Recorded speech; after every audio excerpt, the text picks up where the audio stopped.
Ok, esta es la clase del 3 de diciembre ya del 2020, donde estamos viendo, pues, que se llama modulación de pulsos, viendo algunas características.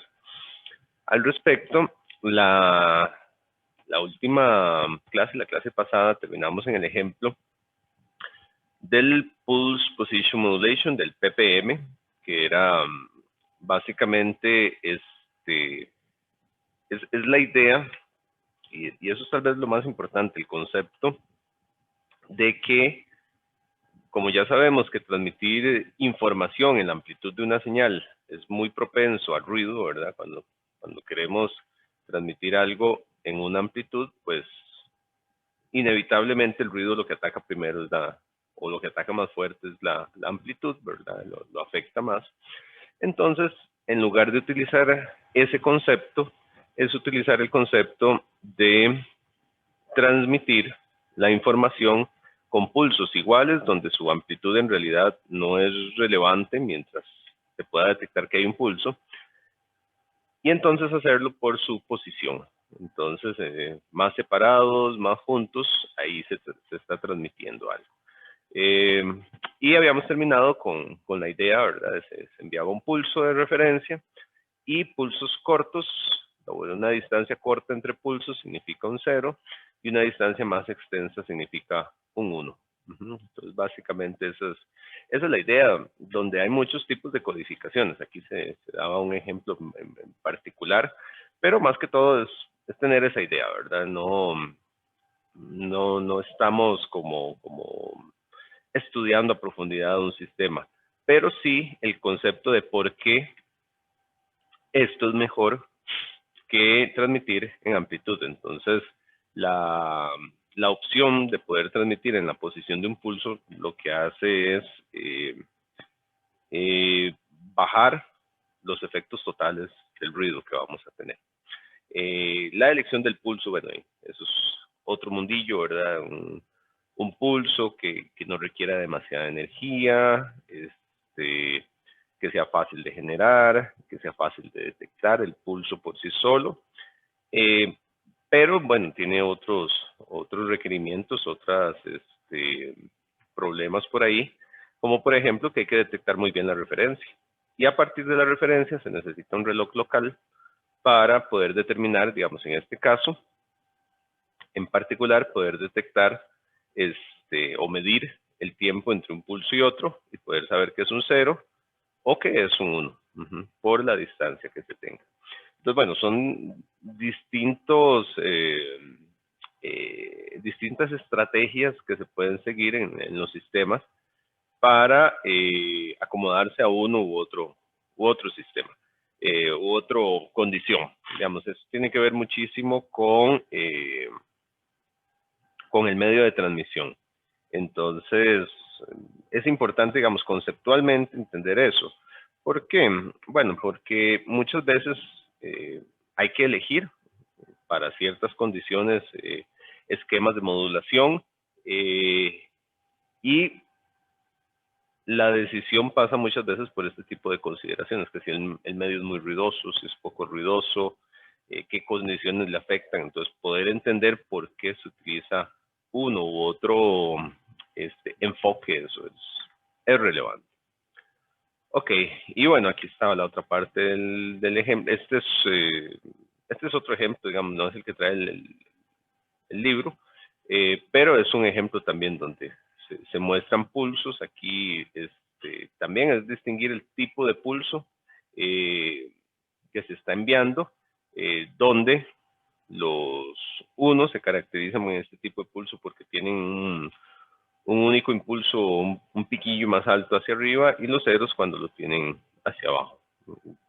Como les digo, hay muchas aproximaciones a eso. Y Profe, bueno, disculpe. sí. En ese caso, ¿cómo se detecta esa diferencia? O sea, ¿cómo detecta el receptor? ¿Cuántos pulsos arriba hay y cuántos abajo? Bueno, depende de cada enfoque. Por ahí yo lo estuve viendo un poquito, que es la referencia que está ahí, ¿verdad? Entonces, este es bueno, ahí en el URL se ve, ¿verdad? Formas de onda de 2 radioimpulsos de ultra wideband, y demás. Bueno, viene varias cosillas ahí. Lo que hacían es detectar la potencia promedio que se da. Creo que por tener más áreas abajo, son varios impulsos para detectar un 1. Ven que este es un 1, el conjunto me da un 1 y aquí el conjunto me da un 0. Entonces, se transmiten los impulsos como tales. Aquí están espaciados igualmente, pero este de abajo tiene más potencia promedio abajo. Entonces se hace un conteo, creo que era de potencia promedio un poquito acá y un poquito por acá porque tiene más, más energía. Y había un pulso de transición, el que sea, digamos, son los 3 pulsos ahí, es lo que se cuenta. Y luego hay ¿cómo se llama? Una inversión de pulsos que lo que marca es la diferencia entre uno y otro, que sirven para estar sincronizando. Pero son pulsos también, entonces eso también se le llama radioimpulso, porque está basado en ese pulso, ¿verdad? Como tal. Que son también ejemplos ahí. La imagen era ahí como para ilustrar, pero sí, hay muchos enfoques diferentes. Si uno busca ppm, UW, hay muchos enfoques experimentales para uno u otro ambiente en realidad. Pues la idea es adaptarse a ambientes ruidosos y cuestiones así, donde algunos esquemas son más importantes que otros. A veces estos sistemas se usan mucho como para telemetría, por ejemplo. Recuerden, bueno, telemetría se refiere a la transmisión de señales usualmente de sensores. Entonces, los sensores muchas veces están en condiciones muy ruidosas o muy complicadas en general. Qué sé yo, un sensor que se pongan en el cráter de un volcán. Recuerdo que hace muchos años se había hecho un proyectillo, se habían puesto unos sensores en el cráter del volcán Poás para medir acidez de la laguna y cosas así. Y uno de los retos era que por las condiciones que tenía y la poca energía y demás, el esquema a utilizar de modulación tenía que tener características sencillas. La ventaja es que estos sistemas generalmente, aunque son muy lentos, digamos, para telemetría se transmiten muy pocos datos. Por ejemplo, sacar de una condición difícil, por ejemplo, eso, de un cráter del volcán, sacar cada hora o cada varias horas un dato que diga la acidez de la laguna o que dé temperaturas o algo así, eso es súper pequeño. Entonces este tipo de sistemas se acoplan bien ahí en esos casos.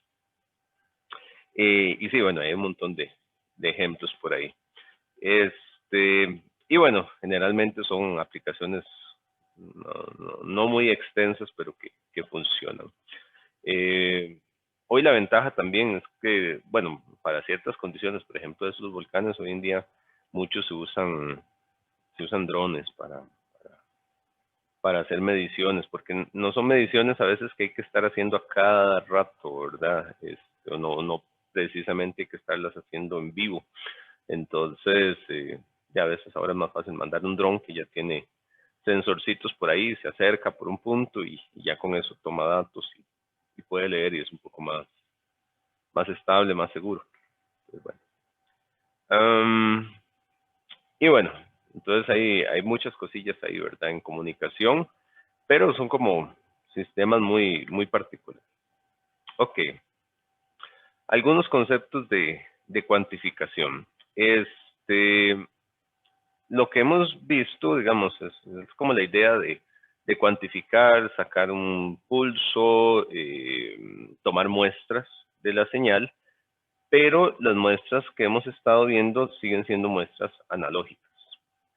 O sea que cuando hemos estado diciendo, bueno, sí, tenemos una señal ahí analógica y tomamos una muestra, tomamos aquí una muestra de la señal, simplemente tomamos ahí el sample and hold y nos queda una muestra.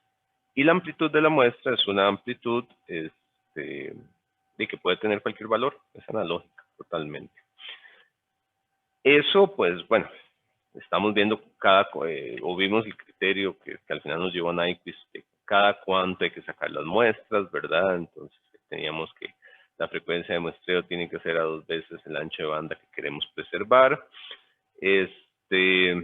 Estuvimos viendo el criterio del pulso, que si es un pulso muy delgadito nos va a consumir mucho ancho de banda, si es más grueso menos ancho de banda. El asunto de convertir esas muestras, que es lo que acabamos de ver, en lugar de tener muestras que nos den la información en amplitud, convertir esa información a posiciones. Entonces, básicamente, matemáticamente, aquí gráficamente, es como pasar la información del eje vertical al eje horizontal y demás. Pero son valores analógicos totalmente. La cuantificación tiene que ver o pasa primero por un proceso de a la hora de cuantificarlo adecuadamente, el muestreo de la señal se debe trasladar o se pasa a un valor digital.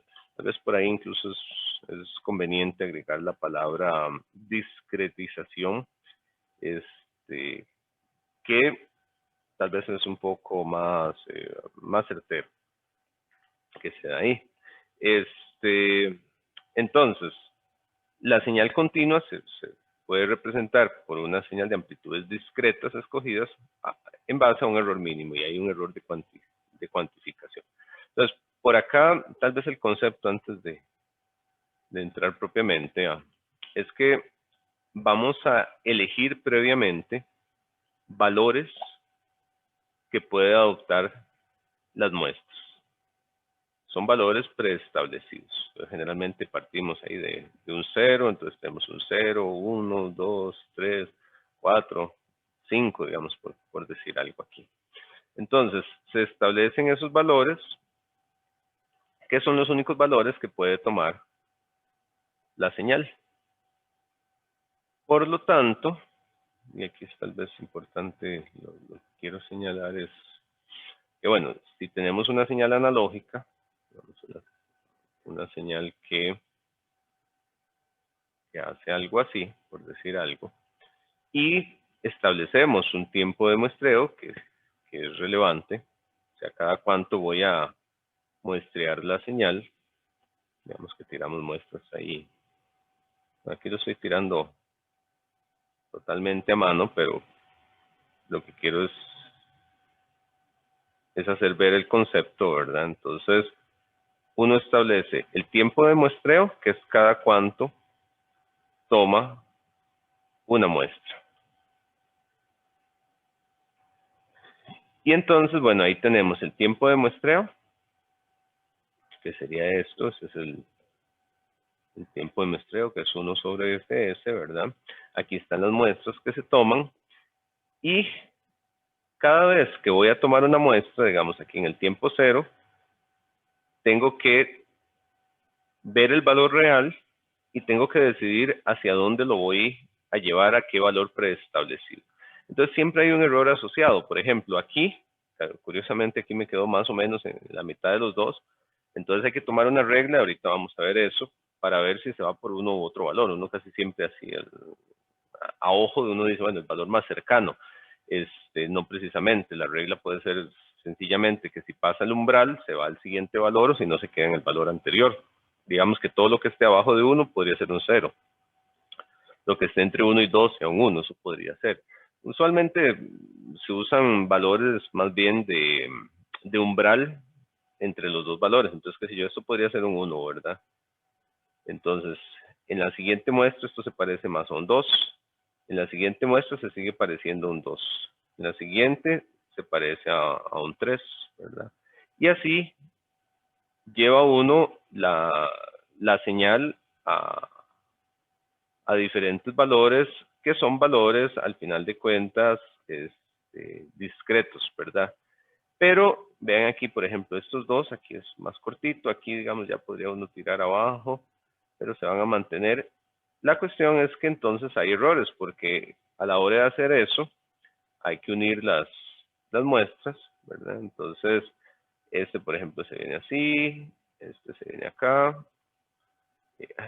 para ver, no, este se mantenía por abajo, este se hace así, todos estos prácticamente que es un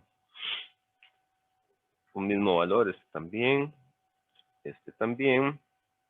y el último es el que baja. Entonces tenemos la señal, en este caso así como lo dibujé yo, la señal en blanco, que es la señal original, y la otra señal. Evidentemente vamos a tener errores. De eso no nos escapamos, ¿verdad? ¿Qué son los errores? La diferencia entre la señal analógica y la señal muestreada. Entonces, el primer concepto es que hay que saber y hay que tener muy claro que toda cuantificación o discretización de una señal lleva de manera inherente errores. Y no nos podemos escapar de ahí. Es absolutamente imposible tener errores. Sin embargo, lo que vamos a ver y a lo que queremos llegar, que va a ser, digamos, la parte, pues, tal vez interesante, es que no obstante que hay errores inherentes y que son insalvables, al final de cuentas, las ventajas que ofrece la cuantificación respecto al ruido son mayores que estos errores que se dan propiamente por la discretización o cuantificación de la señal. Pero esto es insalvable, ¿ok? Entonces hay que saber que siempre que se discretiza una señal, hay errores, sí o sí. Pero, como les decía, las ventajas que presenta esto respecto al ruido hace que sea mejor. Entonces, básicamente, este cuantificador o discretizador que está acá, ¿verdad? Se les da una señal, que son las muestras continuas que se le están dando. Entonces, ¿qué hace el cuantificador? El cuantificador lo que tiene es que elegir. Él tiene muestras o valores preestablecidos, ¿verdad? Entonces, este es un valor preestablecido, este es otro valor preestablecido, este es otro y este es otro. Y yo le doy una muestra, ¿verdad? No, mentiras, estas son las muestras, perdón. Porque son M. Entonces, MK menos 1, MK más 1, más 2, ¿verdad? Entonces, son las muestras que le estoy dando. Y acá, yo tengo que darle, tengo que elegir. Entonces, por ejemplo, entre MK y MK más 1, tengo que elegir y obtener el rango discreto, ¿verdad? Entonces, los rangos discretos pueden estar a mitad de camino y bueno, hay ciertas cosas que considerar. Vamos a ver. Entonces, ¿cuál es la idea? Transformar la muestra de amplitud M NTS, ¿verdad? Que es lo que se va dando aquí. Recuerden que son muestras continuas. Entonces, aquí, por ejemplo, esto es M. N es un número entero, ¿verdad? Y TS es el tiempo de muestreo. Entonces, son números enteros de los tiempos de muestreo. Entonces, son distintas muestras que van llegando ahí de una señal de información MDT. Esa es la señal que está llegando, MDT, en tiempos TNTS, ¿verdad? Y entonces hay que convertirlos en amplitudes discretas, V de NTS. Las amplitudes discretas también se van dando en tiempos múltiplos de la frecuencia de muestreo, ¿verdad? Que son estos, V. Tomado de un set de amplitudes posibles finitas. Y eso es lo que hace la diferencia. Las amplitudes son finitas por ahí. Bueno, algunas formalidades. Se asume que el proceso es sin memoria instantáneo, lo que quiere decir que no se afecta por muestras anteriores o posteriores, lo cual no es tan cierto, pero funciona. Eso, digamos, no es tan cierto porque básicamente lo que quiere decir eso es que cada muestra es totalmente independiente de las otras, y eso no es cierto. Digamos, en una señal, cuando yo estoy discretizando, mentiras que si yo tengo, digamos, un rango aquí de un montón de valores discretos, muy difícilmente yo tengo una señal que pasa de aquí instantáneamente al valor de arriba. Eso prácticamente que no ocurre. O sea, decir que yo tengo este valor, la muestra 0, que está abajo, decir que tengo la muestra 0 y decir que tengo la muestra, no sé, si lo discriticé en 500 niveles, por decir algo, y pasar de la 0 a la 500, y que existe la misma probabilidad de pasar de la 0 a la 500 que de 0 a la 1, eso no es cierto. Es muy difícil que eso ocurra. La probabilidad que eso ocurra es bajísima. Generalmente una señal analógica va cambiando suavemente. Entonces, al ir cambiando suavemente, sí existe una correlación entre muestras. Entonces, la probabilidad de que esta muestra cambie a una muestra contigua es muchísimo más alta que la probabilidad de que esta muestra cambie a una muestra mucho más alta. Eso es algo que se da. Entonces, decir que es totalmente sin memoria el proceso, o sea, lo que implica muestras independientes, facilita, digamos, los cálculos y demás, pero no es del todo cierto. De hecho, muchos sistemas se basan precisamente en la probabilidad de muestras. Por ejemplo, bueno, hoy en día ya hay sistemas más avanzados, pero cuando salió el MP3 para audio, el MP3 en su momento era toda, ¿verdad? Porque al principio uno tenía el audio no comprimido, todas las muestras, tenía todo el muestreo de señales, entonces una canción no comprimida, en tamaño, digamos, una canción normal, tipo 3 minutos, son alrededor de 10 megas, por ahí, ¿verdad? Es muy alto. Cuando sale el MP3, una de las cosas que hace el MP3 es precisamente decir, bueno, yo no necesito todas las muestras. Yo sé que el audio se comporta de tal manera. Entonces, si yo tengo esta muestra, en lugar de entregar todas este montón de muestras, yo puedo entregar hasta una muestra después mucho más allá. Y simplemente, ¿cómo se dice? Deducir o pensar que entre dos muestras distantes, yo puedo reconstruir el camino de ellas, simplemente lo puedo inferir a partir del comportamiento que tienen las muestras porque no son independientes. Entonces, qué sé yo, si yo tenía que enviar aquí 10 muestras, nada más envié 2, esta y esta, y el resto lo reconstruyo en el momento. Entonces, en eso se basó el MP3. Ahora hay incluso sistemas más avanzados, pero básicamente es eso, ¿verdad? Porque no son independientes. Pero bueno, nosotros vamos a asumir independencia, pero sí me parece importante hacer los comentarios de que la independencia no es total entre muestras. Ok. Bueno, aquí una cuestión de nomenclatura. Las muestras son MNTS, pero simplemente se va a decir que son muestras M. En lugar de MNTS, simplemente muestras M. Entonces, la señal MDT, como tal, está en un intervalo, ¿verdad? El índice K me va a decir cuál es el intervalo de las muestras. Las muestras van desde 1 hasta acá, hasta L. Entonces, la señal, como tal, los posibles valores que yo puedo tener de la señal van desde 1, sería este valor, hasta el valor, eventualmente ahí el valor L, ¿verdad? Esas son las muestras, pero los valores, bueno, ahí van a ir creciendo 1, 2, 3, 4, ¿verdad? Que se van dando ahí. Entonces, entre dos puntos, lo que quería decir acá es que entre dos puntos, entonces yo voy a tener una muestra, ¿verdad? Digamos acá, entonces yo voy a tener una muestra M que está entre dos posibles valores de la que había antes y la que sí. Pero ahorita lo vamos a ver más claro. L es el número de niveles de la amplitud del cuantificador, que es lo que les decía. Llega hasta arriba. Y las amplitudes K son los niveles de decisión o los umbrales que vamos a tener ahí. Entonces, bueno, tal vez verlo acá. Vamos a ver.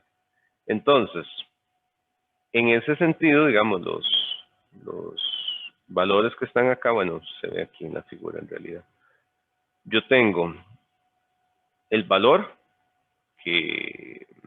al cual debo ir y m de k, ¿verdad? Y m de k más 1 son los umbrales que me envían para uno o para el otro punto. Entonces, yo tengo aquí v de k, que es ese valor que está ahí. Aquí yo podría tener el v de k menos 1 y aquí tendría el v de k más 1. Entonces, los umbrales de decisión son estos que están aquí.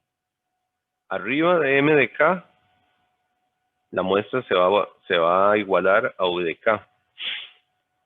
Y abajo de m de k más 1 también. Entonces, este valor, todo lo que caiga entre estos dos valores, va a ser v de k. Así como todo lo que esté dentro de estos valores va a ser v de k menos 1 y este va a ser v de k más 1. Entonces, básicamente ese sistema. Ahí lo ponen en un eje horizontal. Pero básicamente es el hecho de que entonces si yo tengo los distintos valores, digamos, voy a ponerlo así,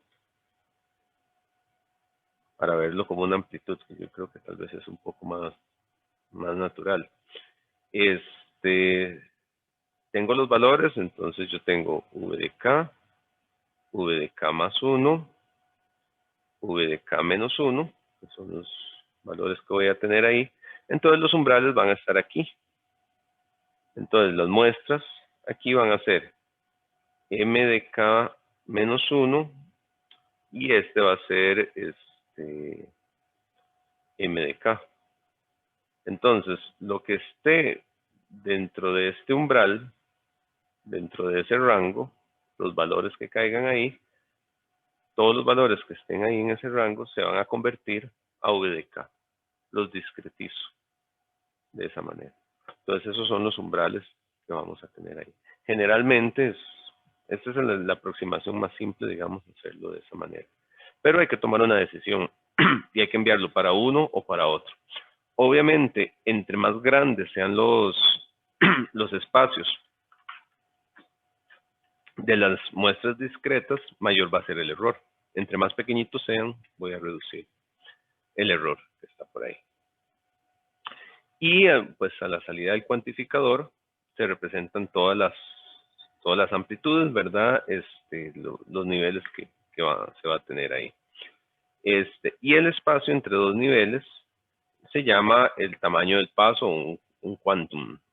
O sea, el valor entre dos muestras, entre v de k y v de k más 1, v de k más 1, eso es lo que se va a llamar el tamaño del paso. Ese tamaño del paso es importante que no sea muy grande. Entre más grande sea el tamaño del paso, significa que vamos a tener más error. Porque hay que tomar una decisión donde un valor se desvía más de su valor original para llegar al valor que se tenga ahí. Pero bueno, entonces uno diría, bueno, entonces se hacen los tamaños del paso bien pequeñitos, pero entre más pequeños sean también, pues hay otra serie de cuestiones que es como más información y se hace más pesado el código y demás. Entonces, bueno, el código como tal o el cuantificador, ¿verdad? Cuantifica, me da un valor v, que es la variable de salida, y se relaciona, se le llama una función g de m. M es la muestra, ¿verdad? Ese cuantificador, bueno, puede ser uniforme o no uniforme, de huella central o franco central.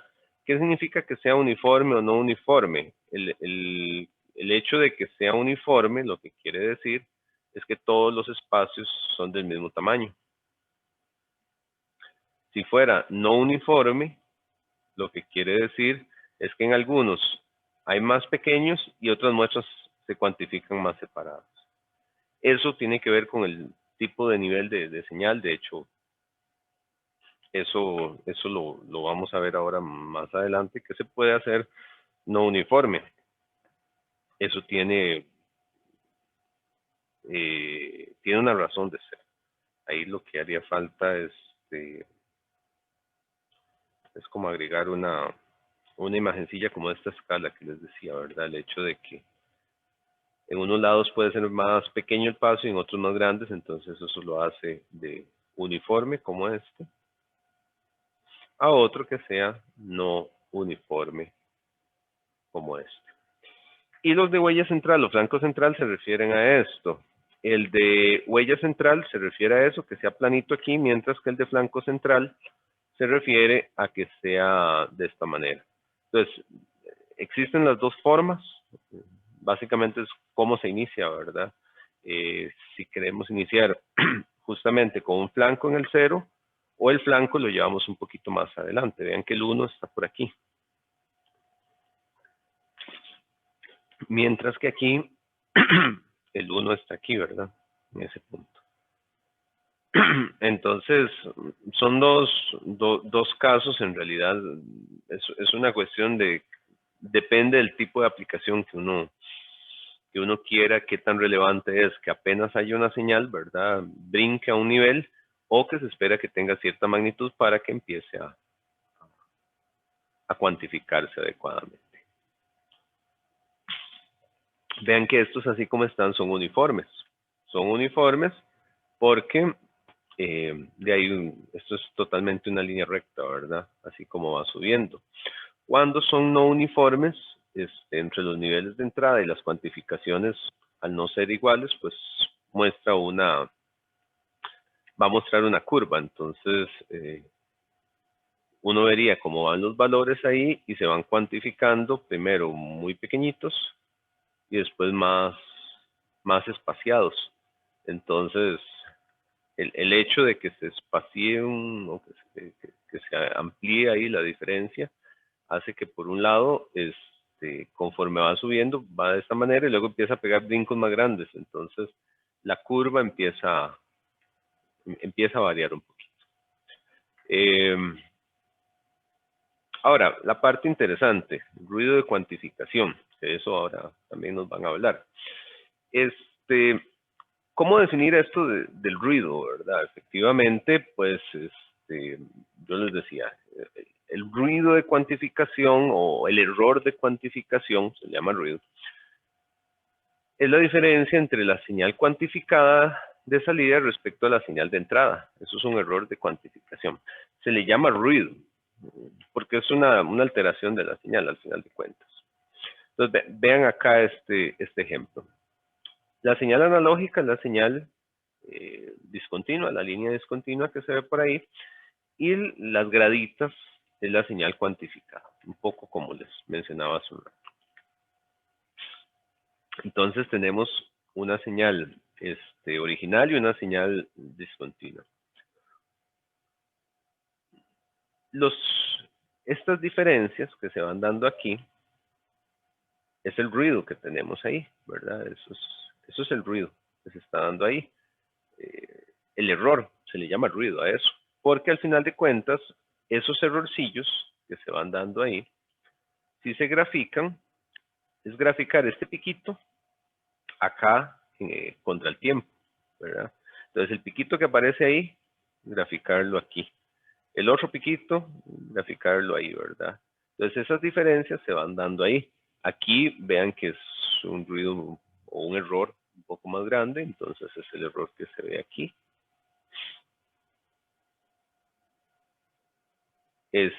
Y se van dando esas diferencias de la señal cuantificada menos la señal original. Por eso es que aquí queda negativo, ¿verdad? Porque es la cuantificada, que es el techito plano, menos la otra. Entonces, no, mentiras, de la señal original menos la cuantificada, perdón. Entonces, esta, la original MDT, menos la otra, me da un valor negativo. Y ahí se van dando esos errores. Esto al final de cuentas es como un ruido. Entre más pequeños sean estos piquitos, pues el error va a ser inferior. Si esto se vuelve más grande, pues significa que hay un error mayor. Y es importante chequear eso. Entonces, el cuantificador, como tal, ¿verdad? Está mapeando una variable aleatoria continua de entrada, que le llamamos m, a una variable discreta v. Hace esa discretización. Ahí la imagen es una imagen de lo mismo, diferente, que busqué por ahí nada más. El error se denota para la variable aleatoria q. Entonces, ¿cómo se ve el error? El error es q es igual a la señal original menos la señal cuantificada. Esto, recuerden, esto, letras mayúsculas simplemente hace referencia a las variables aleatorias como tales, y letras minúsculas son a valores específicos, ¿verdad? Entonces, pero los dos quieren decir lo mismo. Entonces, eso es el error que se maneja. Suponiendo que la media es 0, o sea, asumiendo que estos piquillos, ¿verdad? En términos generales, al sacar la media es totalmente 0, entonces se dice que el cuantificador es, suponiendo que es media 0, el cuantificador es simétrico, entonces la salida también tiene media 0, o sea que simplemente trata por igual las señales, los valores por arriba o por abajo, y que toma la decisión de umbrales a mitad de valores, ¿verdad? Entonces, este es el V de K, ¿verdad? Y entonces simétricamente hacia arriba tenemos el M de K y el M de K más 1, ¿verdad? Entonces cuando esta distancia es igual que la otra es simétrico, entonces la salida también tiene una media 0. Y entonces, si se quiere caracterizar esto en términos de relación señal al ruido,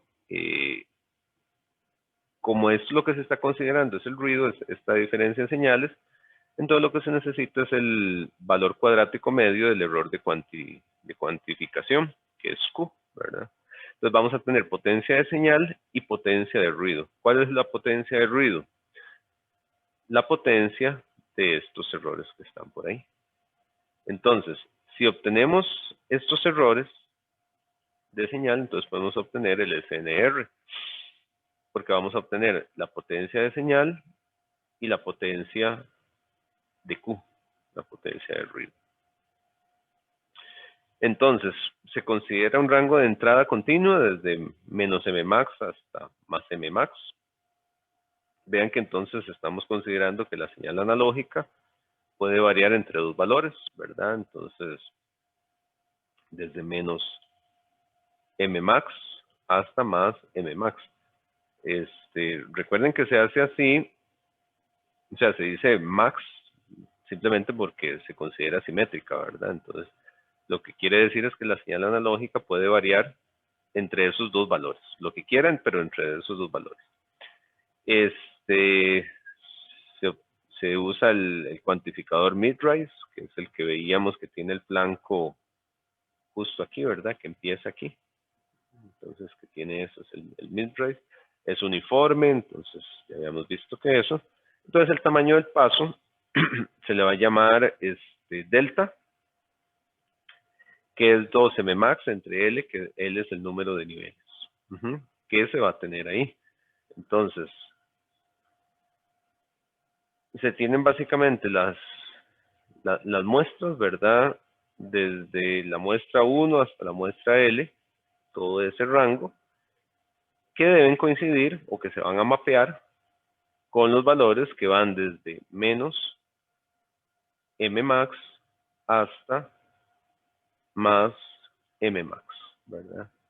Entonces, el tamaño del paso es tomar ese rango analógico y dividirlo entre el número de niveles que se tiene.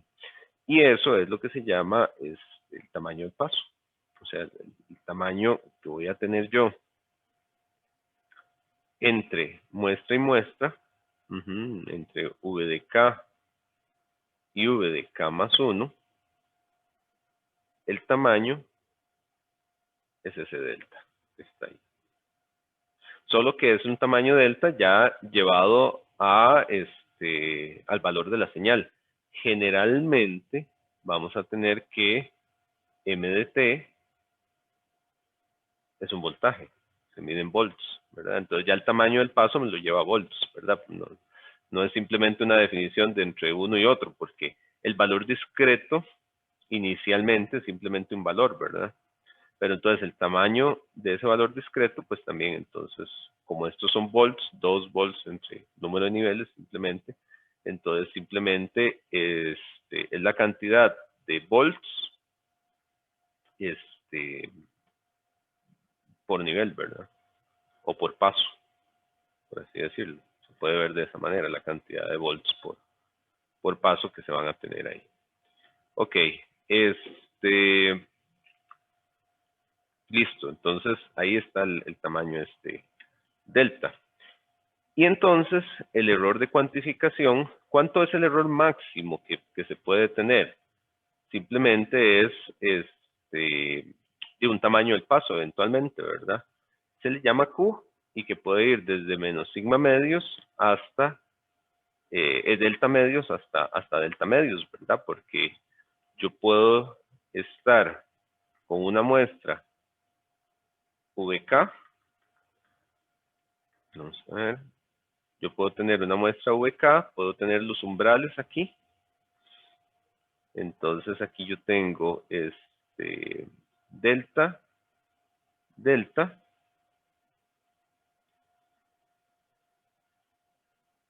tengo delta y delta, que me lleva hacia las otras muestras, ¿verdad? Entonces las otras muestras ahí serían VK más 1, este sería VK menos 1, pero el error que se puede dar máximo, ¿verdad?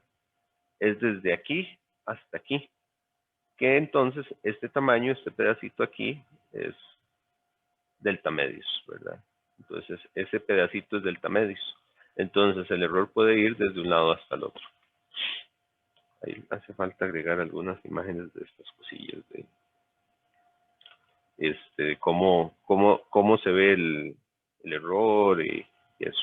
Voy a agregar algunas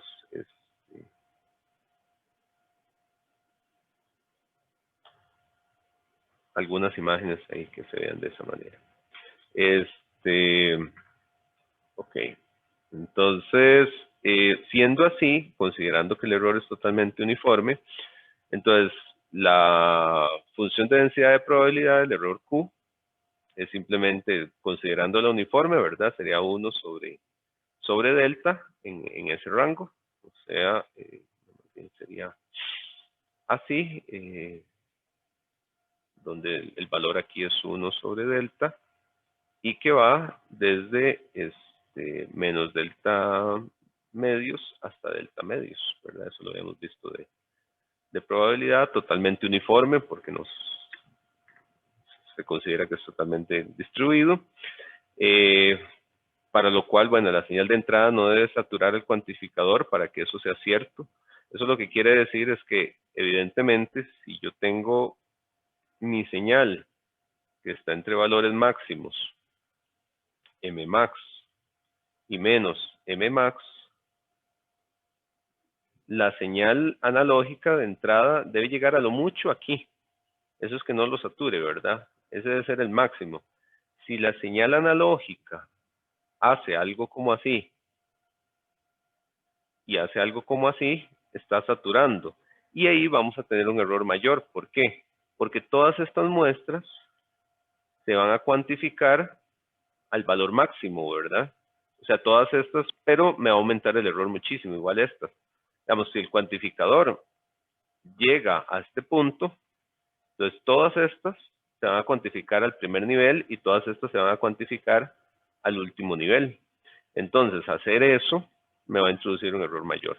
Entonces, por eso dice que la señal de entrada no debe saturar al cuantificador para que eso sea cierto. Entonces, bueno, hay que tener esa parte ahí clara. Se asume que la media de error del cuantificador es 0, entonces la varianza es igual al valor cuadrático medio. Y ahorita ya vamos a hacer pausa, pero quiero cerrar aquí. Entonces, aquí se toma la definición de lo que sería la varianza. Entonces, se toma aquí esta es la PDF, ¿verdad? La Probability Density Function, que está ahí. La variable ahí al cuadrado, ¿verdad? Y, bueno, la la definición de la señal. Entonces, vean que la señal aquí simplemente era 1 sobre delta, entonces se saca el 1 sobre delta de la integral, queda ahí el q cuadrado, y eso simplemente, pues, si se sustituye el q que se tenía delta cuadrado sobre 12, ¿verdad? Eso es porque teníamos creo que estaba en la anterior, aquí está el q, ¿verdad? El q. Entonces, al llevarlo ahí, esa es la expresión, esa es la varianza que está ahí. Y bueno, los niveles se representan de forma binaria, entonces se introduce R como el número de bits por muestra. Entonces, L es igual a 2 a la R. Entonces, bueno, ahí despejando R de esa manera. Y sabiendo que el paso es igual a 2M max sobre L, como tal, entonces L se sustituye aquí. Y sustituimos en la varianza, entonces queda como, a la hora de sustituir, M max ahí va a quedar como estaba el cuadrado, queda M max cuadrado, el 12 se cancela porque se lleva el otro término, entonces queda un 4 sobre 2, entonces queda un tercio, ¿verdad? Y el L de esa manera. Eso que está ahí, entonces, se considera P la señal de información, se lleva eso ahí al ruido, al SNR. Hay otra imagen de lo mismo, nada más para ilustrar. Y entonces se ve algo muy interesante, y es cómo se ve este SNR. Este es el SNR de salida. Se ve cómo el SNR aumenta entre más muestras tenga yo, entre más valores tenga yo de la señal. Donde se incrementa R, se incrementa, bueno, también se va a incrementar el ancho de banda. Pero eso me dice que si yo utilizo un código binario, se tiene un método mucho más eficiente que los otros, por la forma en que crece. Vean que el SNR crece de manera exponencial muy, muy grande, ¿verdad? Y eso es lo que da mucha inmunidad al ruido.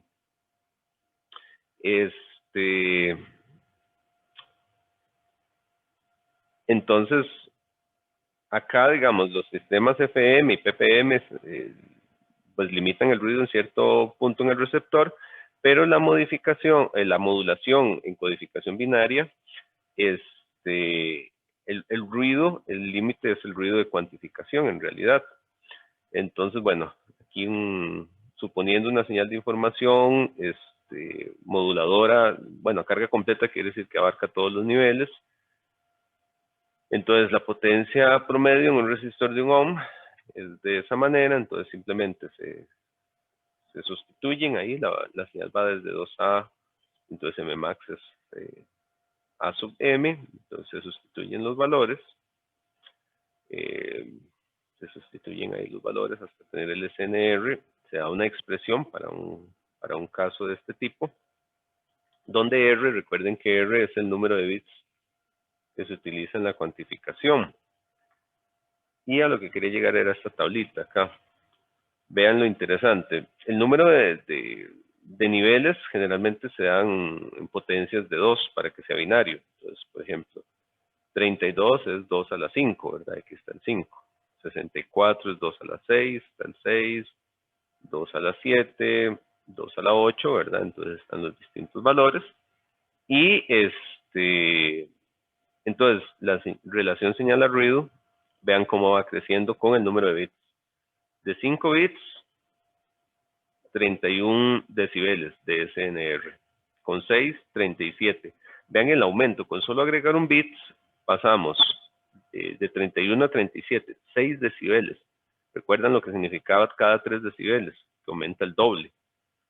Aquí está aumentando 4 veces el SNR en unidades lineales. Aumenta 4 veces. De igual manera aquí. Vean acá de 37 a 43, 6 decibeles. De 43 a 49, 6 decibeles. Cada bit que yo agregue en la cuantificación de la señal me aumenta el SNR muchísimo. Pasar, por ejemplo, de 5 bits a 8 bits Significa pasar de 31 a 49 decibeles. Eso es un montón. Es mucho, mucho, mucho, mucho. Y hoy en día, digamos, los ADCs normales, los más simples, pues trabajan en 8 bits, ¿verdad? Un ADC de 8 bits es lo más normal y lo más bajito que hay hoy en día. Y más bien, ya muchos sistemas utilizan ADCs mucho más altos. Entonces, ¿qué es lo que quiere decir eso? Que el convertir una señal analógica a una señal codificada de este tipo tiene una ventaja de la razón señal a ruido altísima, pero muy, muy, muy, muy, muy, muy, muy alta. Y eso no se ve fácilmente en ninguna otra señal en las otras modulaciones. Llegar a esos valores no es para nada sencillo. Entonces, la cuantificación tiene una ventaja altísima en lo que es este ruido. Bueno, quería llegar a este ejemplillo ahí. Me pasé un poquillo, pero bueno, quería cerrar ahí para que la exposición que viene siguiendo un poquito sobre esa parte. ¿Alguna pregunta? Bueno, si no hay preguntas, entonces hagamos como siempre la pausa, 10 minutos, la mantenemos y seguimos en un momento. ¿Ven?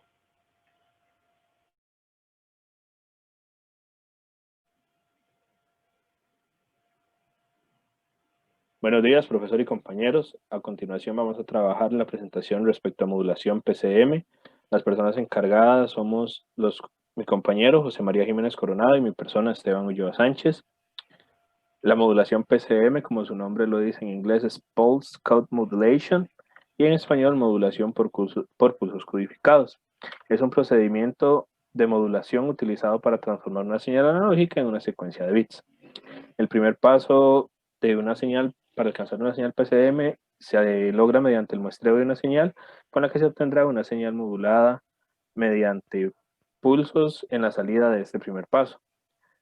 Un dato importante es que de acuerdo con el teorema de muestreo, si se toman muestras de una señal eléctrica continua en intervalos regulares y con una frecuencia doble a la frecuencia máxima que se quiere muestrear, dichas muestras contendrán toda la información necesaria para conseguir la señal original.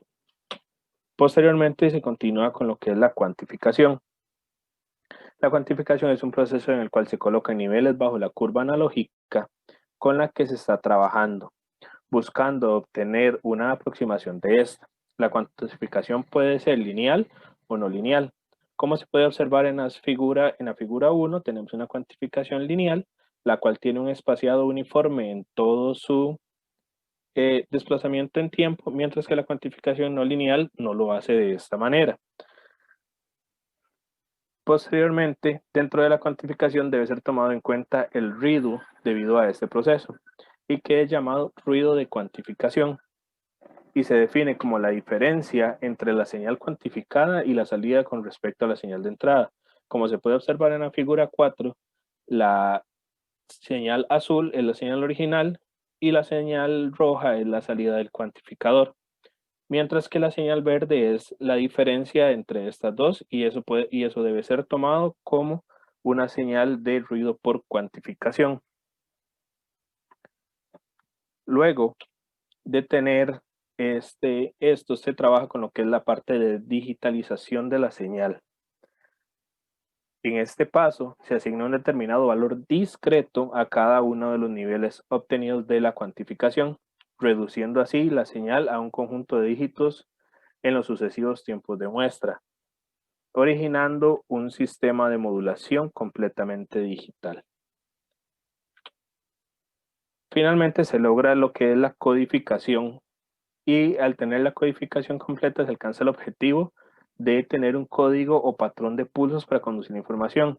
En este caso se utiliza un sistema binario en el que se le asigna un código binario distinto a cada uno de los niveles. Como se puede ver en la figura anterior, el código binario de pulsos en el cual se representan 8 niveles que fueron asignados mediante la figura 1 y 2 que fueron presentadas en la diapositiva atrás anterior, obteniendo un código completo de un semiciclo de una señal senoidal. Ahora quiero darles una pequeña introducción de nuevo a cómo se trabajó la clase anterior de lo que es el PAM, que es un Pulse Amplitude Modulation, que consiste en muestrear la señal con pulsos planos de duración finita. La amplitud de los pulsos regularmente espaciados es variada en proporción a los valores de una señal continua de información. Específicamente lo que nos compete a nosotros es contarles cómo se puede pasar de un PAM a un PCM. En este caso, mediante el diagrama de bloques podemos ver, y como el profesor nos lo comentaba en la clase anterior, el PAM se vuelve parte del proceso para lograr un PCM, ya que después de tener la señal de entrada, se puede trabajar con un muestreador PAM que permitirá ser un paso intermedio hasta llegar a la señal PCM. Y esta sería la manera adecuada de pasar de un PAM a un PCM. Ahora, entrando más en detalle sobre el proceso de muestreo, retomemos algunos conceptos expuestos por el compañero Esteban. El muestreo consiste en el proceso de discretización de una señal analógica y se realiza tomando muestras periódicas de la señal original. Podemos ver en la figura que cada impulso en la señal X sub S de t en la figura es llamado muestra. A este punto, su magnitud, la magnitud de estas muestras, es continua, más su posición temporal es discreta. El tiempo que hay entre cada pulso se denomina periodo de muestreo, T sub S, cuyo valor recíproco corresponde a la frecuencia de muestreo o tasa de muestreo. En la figura 7 podemos ver la comparación a la hora de muestrear una señal senoidal de 2 Hz utilizando 10, 20 y 50 Hz como la frecuencia de muestreo. Es importante destacar la relevancia que tiene la escogencia de esta frecuencia a la hora de diseñar sistemas de digitalización. Veamos por qué. Primero, sobre la frecuencia de Nyquist, y haciendo referencia a lo que dijo el compañero anteriormente, para obtener una representación precisa de la señal original se define la frecuencia de Nyquist, la cual es determinada por el doble de la frecuencia más alta, W, de la señal a muestrear. Esto se observó en la figura anterior, pero se debe tomar en cuenta también el efecto de la tasa de muestreo en el dominio de la frecuencia, lo cual veremos un poco más adelante. Sobre el teorema de muestreo, o llamado también teorema de Nyquist, este establece que una señal puede ser reproducida exactamente si la frecuencia de muestreo f sub s utilizada es mayor que el doble del máximo de la frecuencia W. Ahora, en la figura 8 podemos ver una señal X omega en banda limitada, y en la figura 9 una señal X sub S de omega muestreada a la frecuencia de Nyquist. Observen que se tiene un nulo espacio entre cada una de las réplicas espectrales. Esto es, ya que se muestreó exactamente a esta frecuencia. Ahora, en la figura 10, podemos comparar con respecto a la anterior y esta tiene más bien un espacio entre cada una de las réplicas. Esto se da cuando se muestrea a una frecuencia mayor que la frecuencia de Nyquist. Finalmente, tenemos el ejemplo cuando se utiliza una frecuencia menor que la frecuencia de Nyquist. Aquí es donde ocurren los traslapes espectrales entre cada una de las réplicas. Ahora vamos a hablar algunos aspectos relevantes sobre el proceso de cuantificación. Y es que para este proceso se define una cantidad de niveles discretos, los cuales son representados en PCM como una secuencia de bits. Para este proceso, se define la cantidad L, cuya separación se calcula con la ecuación 1, donde delta, que es la separación, es igual al doble de la magnitud máxima de la señal de mensaje dividido entre la cantidad de niveles discretos. En un PCM binario, la cantidad de bits a utilizar depende del número de niveles discretos de amplitud y está dada por las relaciones de la ecuación 2 y la ecuación 3, donde n, la cantidad de bits, es igual al logaritmo en base 2 de la cantidad de niveles de amplitud. La señal de información m de t está limitada en banda a W Hz, lo cual requiere una frecuencia de muestreo de mínimo 2 W Hz. Para 2 por n por W elementos de información se deben transferir 2 nW bits por segundo, por lo que el ancho de banda mínimo de transmisión es el de la ecuación 4. O sea, que la banda de transmisión es igual a n, la cantidad de bits, por el ancho de banda señal original.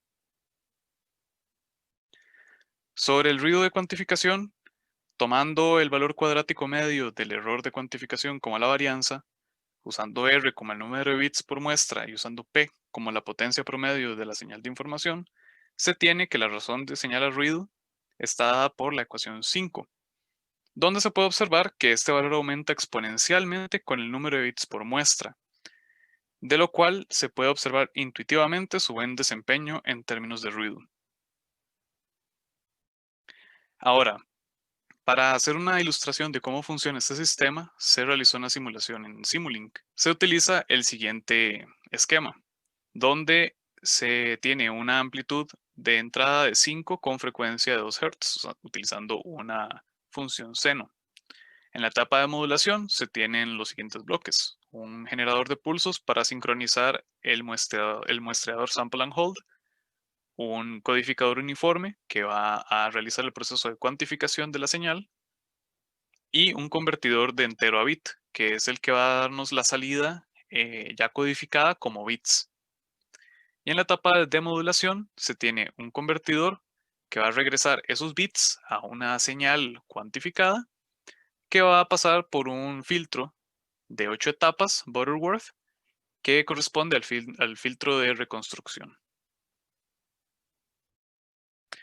En esta imagen tenemos cada una de las señales que entran o que se generan en el bloque de modulación. La primera es la señal de entrada de 2 Hz, una función seno. Después el generador de pulsos a 40 Hz. La señal muestreada, esta es la salida del bloque sample and hold. La señal cuantizada para 3 bits, se tienen 7 niveles de amplitud. Y nótese también que la señal está recortada porque no tiene los suficientes niveles para representar toda la función. Y la salida multiplexada, que son cada uno de los bits que se generan por nivel de amplitud. Una vez demultiplexada la señal de salida, se tienen estos bits. Arriba se tiene el generador de pulsos como referencia y se tiene el bit 2, bit 1 y bit 0, donde el bit 2 corresponde al signo del número que se está representando. El bit 1 y el bit 0 representan la magnitud de la cantidad a representar. Ahora, se presentan también la señal de entrada del modulador para compararla con la señal de salida del demodulador. Nótese el retardo que hay al inicio de la operación de reconstrucción de la señal y alguna creciente amplitud que hay en esta. Estos son efectos de la reconstrucción mediante el filtro. Muchas gracias. Esperamos que haya sido de su interés la presentación. Ok, muchas gracias por la presentación. Bueno, primero no sé si hay dudas de alguien, de algún compañero que tuviese alguna duda, alguna pregunta.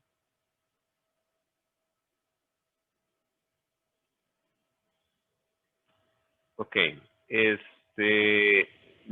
sí les quería preguntar dónde la simulación, bueno, ahí vi que había como una referencia, ¿la tomaron de algún lado? La simulación, yo reconstruí el diagrama. De hecho, ahí le hice algunas modificaciones para poder hacer la comparación entre frecuencias de muestreo. La tomé de YouTube, un indio, Ok, casualmente. Sí, ahí viene la referencia en la sección de referencias de la presentación. ajá. ¿Y qué tan difícil fue echarle a andar? Bueno, con Simulink Sí, es Simulink. sí, es un Lego, ¿verdad? Sí, exactamente. De hecho, ahora que estábamos en el receso, estaba atravesando un toque, quería ver cómo se veía todo muestreado con 8 bits. No sé si me permite enseñarles. Ah, si lo tiene ahí, sí. Ok. Vamos a ver. ¿Se ve? Sí. Ok. Ah, creo que estoy compartiendo solo un segundo. Es que como voy a abrir los scopes. Ok, ya esta es muestreada, ya esta no es a 40 Hz. No, mentira, sí es a 40 Hz, pero es con 8 bits a la salida. Ujú. Entonces ya no es a 3 bits. Entonces se ve que esta señal, de hecho, que hay un efecto muy extraño, que ya pasa de los dos, creo que eran 2 y 2 de amplitud, ahora son 100 y 100. Se ve que tiene mucha más definición, o sea, como más...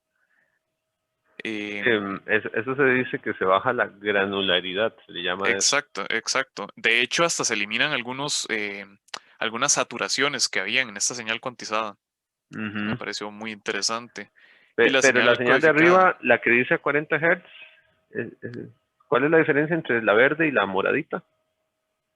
¿O la lila? La moradita es la salida del sample on hold. Ah, ok. Sí, esta ya es cuantificada con 8 bits. Ujú, Que de hecho, solamente para que vean, el bloque de cuantificación que usamos fue el Integer to Bit Converter. Y ujú, básicamente el parámetro que uno mete es cuántos bits quiere. ujú, ujú, Y si va a ser con signo y el orden de los bits. ujú. Entonces Ok. se tiene esa señal de salida y este chorro de bits que ahí traté de representarlos, pero se hace un desmadre Sí, con el scope. ujú. Sí, son muchísimos bits. Ujú. Ahí tal vez solo apuntar, ¿verdad? Que efectivamente, digamos, la fuerza, por así decirlo, de estos sistemas de cuantificación se vuelven muy fuertes porque al final de cuentas lo que se está transmitiendo son unos y ceros, ¿verdad? Eso es lo que se está haciendo. Diferenciar entre dos valores, sea 5 voltios, 0 voltios, más 5, menos 5, ¿verdad? Entre más separado esté, es más fácil diferenciarlo.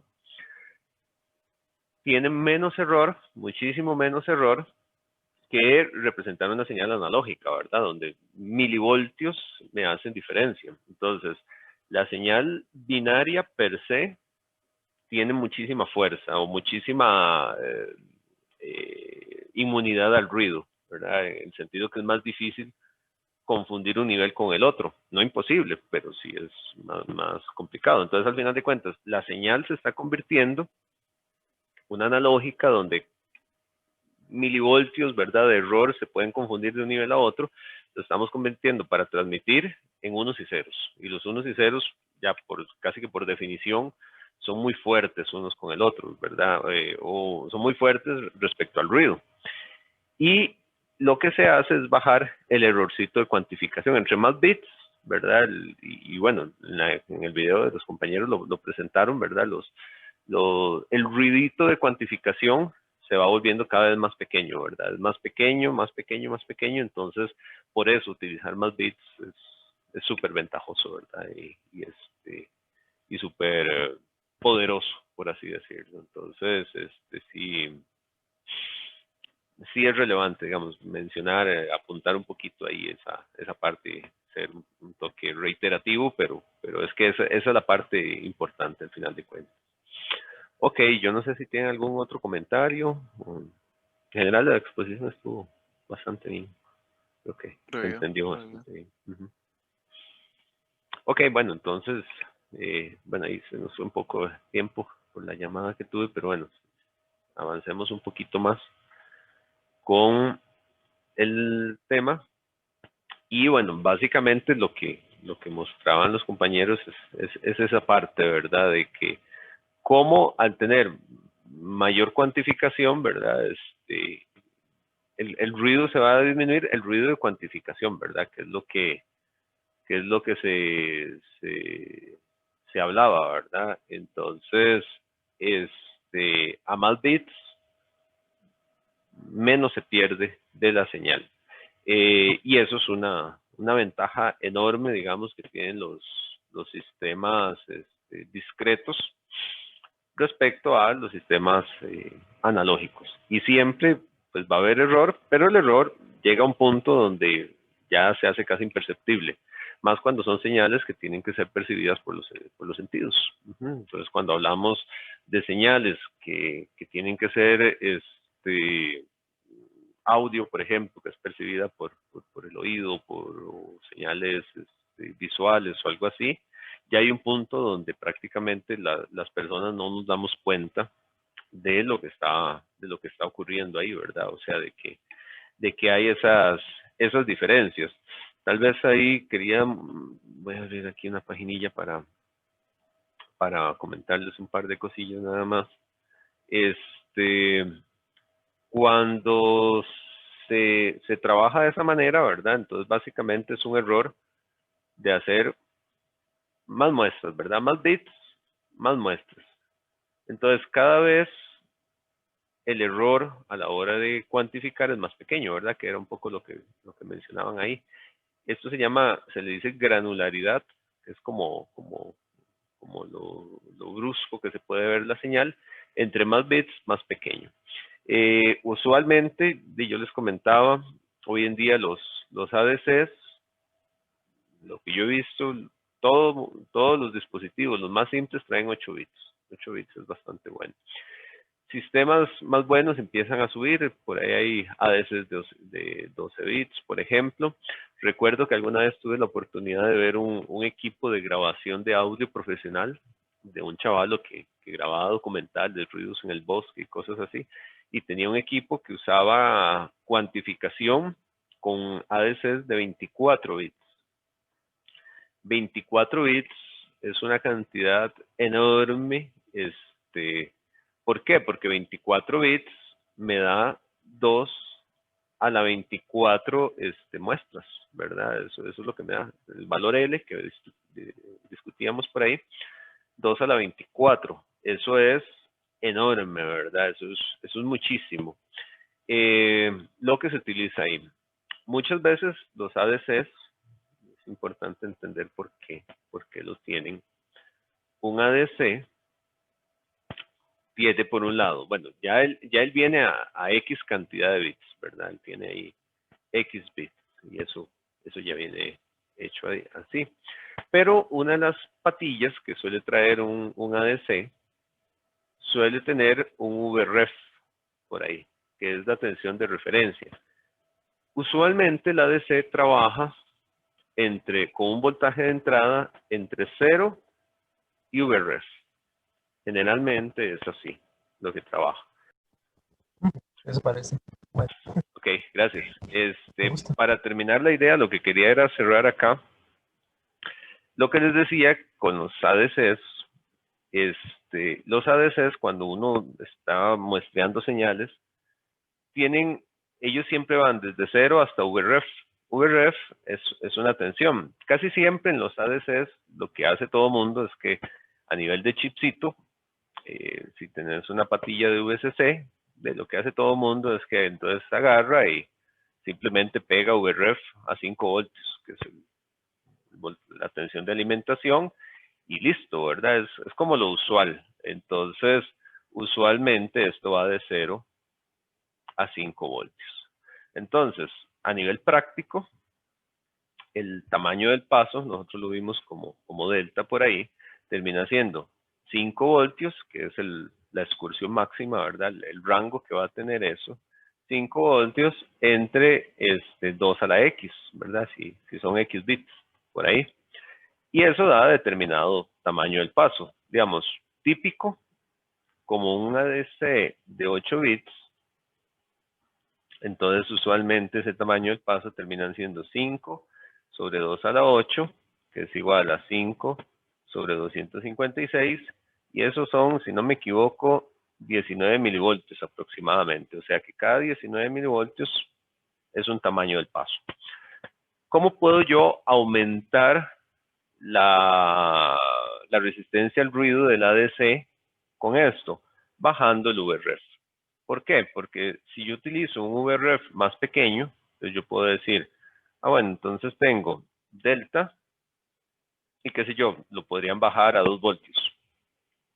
2 voltios sobre 256, por decir algo, son 2 entre 256, esos son aproximadamente 7.8 milivoltios. ¿Qué logro o qué se logra cuando yo paso de un tamaño del paso de 7.8 a 19? Bajo el error de cuantificación, ¿verdad? Lo hago más pequeñito. ¿Cómo? Bajando la referencia. Esto, por eso es relevante eso que está ahí. Eso sí, yo tengo que asegurar que la señal de entrada que va a tener el ADC no supere el valor de VREF. Entonces, usualmente lo que hay que hacer es un proceso de acondicionamiento de señal. Entonces yo puedo tener, por ejemplo, que mi señal que yo voy a estar cuantificando puede ser que sea una señal efectivamente que varíe, qué sé yo, que varíe entre, por decir algo, 10 voltios y menos 10 voltios. Y podría ser que mi señal varíe entre eso. Sí, está bien, ¿verdad? Entonces puedo tener ahí una señal que varía entre todo eso. Entonces, ¿qué hay que hacer? En el proceso de acondicionamiento de señal, usualmente, y lo primero que hay que hacer es que los ADCs no admiten señales negativas. Entonces, ¿qué hay que hacer? Ponerle un offset. Entonces, lo primero es convertir esa señal en una señal que va a ir de 0 a 20 voltios, ¿verdad? Entonces, le pongo un offset de 10. Entonces, ya con eso, la señal se me convierte pues en una señal que varía en valores positivos. Y después hay que atenuarla. Hay que atenuarla a bajarla hasta VREF, a lo que yo quiera, ¿verdad? El método más sencillo no es el más eficiente, pero por ejemplo, algo que uno puede visualizar de manera sencilla es hacer un divisor de tensión, ¿verdad? Entonces, cuando tenés ya esta señal de 0 a 20, uno la lleva a un divisor de tensión y a partir de ahí la introduce al ADC, ¿verdad? Entonces lo calcula adecuadamente para que el valor máximo que pueda tener aquí sea, qué sé yo, 2 voltios. Entonces que el valor máximo sea ahí. Entonces hay que llevar de 20 a 2, hay que atenuarlas 10 veces, ¿verdad? Entonces son cosillas que se hacen, digamos, en los procesos de cuantificación. ¿Para qué? Para reducir el ruido. Entonces, los procesos de acondicionamiento de señal son muy importantes aquí. Entonces, yo puedo trabajar libremente en el procesamiento de mi señal original con valores grandes. Luego, casi siempre hay que eliminarle el offset, hay que subirla y atenuarla. Esta atenuación no es la mejor porque gasta mucha energía. Digamos, como son resistencias propiamente, ¿verdad? Pues gasta mucha energía. Si tengo energía de sobra, se puede hacer. Nada más es cuestión de utilizar resistencias altas, ¿verdad? O sea, atenuarla 10 veces ahí no significa usar, qué sé yo, 10 voltios en una y 10 ohmios en una y un ohmio en otra, ¿verdad? Porque me va a generar mucha corriente. Entonces voy a usar, qué sé yo, 10K y 1K, ¿verdad? Entonces ya la corriente es muy bajita y obtengo la señal. La ventaja es que la impedancia de entrada de los ADCs casi siempre es bastante alta. Pero, digamos, sí está el concepto, y eso es lo que quiero que se lleven, que para reducir el ruido de cuantificación, uno lo que hace es bajar el tamaño del paso. Es relevante, digamos, bajarlo para tener pasos más pequeños y entonces tener una cuantificación más fina, ¿verdad? Y entonces se reduce la granularidad de la señal. Y una atenuación de este tipo, digamos, pasar de 20 a 2 con un método analógico, en teoría, no degrada la señal ni la deforma. Lo que sí hay que tener cuidado es que las resistencias, por ejemplo, ya cuando voy a pasar eso, va a ser una atenuación grande, que no sean muy ruidosas. Entonces hay que escoger resistencias de más calidad, probablemente no se consigan en Fausto Jara, porque ya hay que escoger resistencias un poquito más finas. Son un poquito más caras, venden, son resistencias de bajo ruido, pero se logra ahí, porque si no ya inherentemente la señal analógica, si trae ruido, descuantificador eso no lo puede obviar, ¿verdad? La señal tiene que estar tan limpia como se pueda. Y el ruido térmico, pues hay que bajarlo ahí, en la medida de lo posible. Y listo, bueno, ya se nos fue el tiempo, pero quería cerrar esa idea aquí con los ADCs, porque esa parte es relevante, digamos, a nivel práctico. Si ustedes tienen que muestrear señales, ya sea con Arduino, los Arduinos traen ADCs o cualquier chip ahí, ¿verdad? Este concepto es un concepto relevante para tener una señal un poquito más íntegra, más limpia por ahí. ¿Alguna preguntilla o algo? Ok, bueno, si no, entonces terminaríamos hoy por acá y nos estaríamos viendo de la otra semana. Muchísimas gracias. Ahí disculpen las interrupciones que hubo, pero bueno, cosas que ocurren. Entonces, que la pasen bonito, que estén muy bien y nos estamos hablando el próximo martes. Entonces, que estén muy bien. Por ahí, profe, igualmente. Está muy Bueno, bien. hasta luego. Gracias, profe.